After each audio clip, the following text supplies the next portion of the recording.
Dhaka university ডাকসুর মতো জায়গায় 3 গুণ বেশি ভোট পেয়ে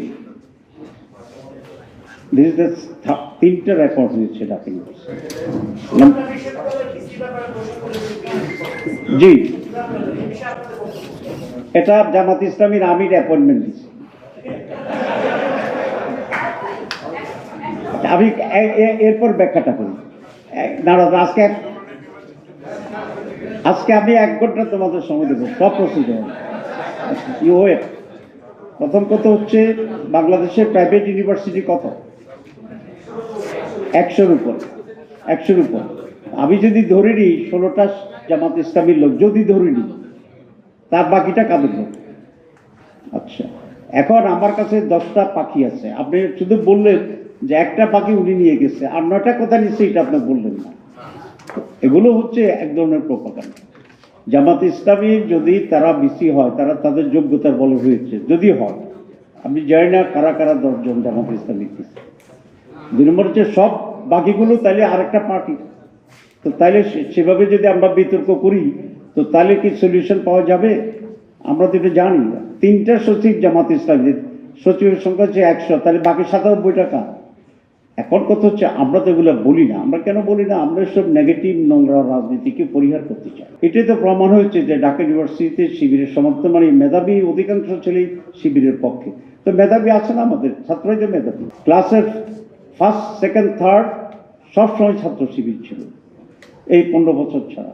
তো ওরা মেধার ভিত্তিতে হচ্ছে। যেমন জাহাঙ্গীরনগর ইউনিভার্সিটি ভাইস চ্যান্সেলর তো ডিক্লেয়ার্ড নন ভেটারান বিএনপি, এবং সে কারণে নাটকও বেশি হয়েছে। এখানে যে নাটক হয়েছে, 12,000 ভোট করার জন্য 48 ঘন্টা সময় লাগছে। তো এসব নাটক আপনারা দেখতেছেন না। আমি আপনাদের মধ্যে একটা অনুরোধ করি, সেটা হচ্ছে প্লিজ দেশের জন্যে সাদাকে সাদা বলা, কালোকে কালো বলা, সঠিক তথ্য তুলে ধরা আপনাদের জাতির সকলের। একজন ইউনিভার্সিটি বিষয়ে how he can make so much delay, মানুষ তার এফিসিয়েন্সি সম্পর্কে প্রশ্ন করছে না। জাহাঙ্গীরনগরের ইউনিভার্সিটির ম্যানেজমেন্ট নিয়ে পত্রিকায় প্রশ্ন হচ্ছে না। তাহলে একটা ইউনিভার্সিটির ম্যানেজমেন্টের যদি একটু এই ইউনিভার্সিটির প্রতি বাংলাদেশের মানুষের কনফিডেন্স কোন লেভেলে যাবে? এটা শুধু শিবিরের জিতছি বিদায় আপনি এদিক ওদিক করছেন। This is not the very big issue. Big issue হচ্ছে যে আপনি কোন স্ট্যান্ডার্ডের মানুষ, এটা মানুষকে দেখালেন। তো এইভাবে কি দেশ চলতে পারে? এই দেশ রক্ষার দায়িত্ব আপনাদের সকলের।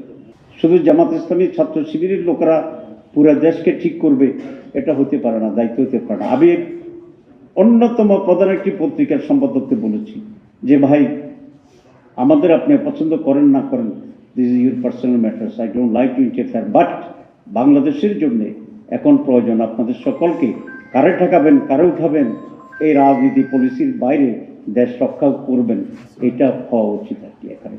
এবং এই মেসেজ আমাদের জন্য, আপনাদের জন্য।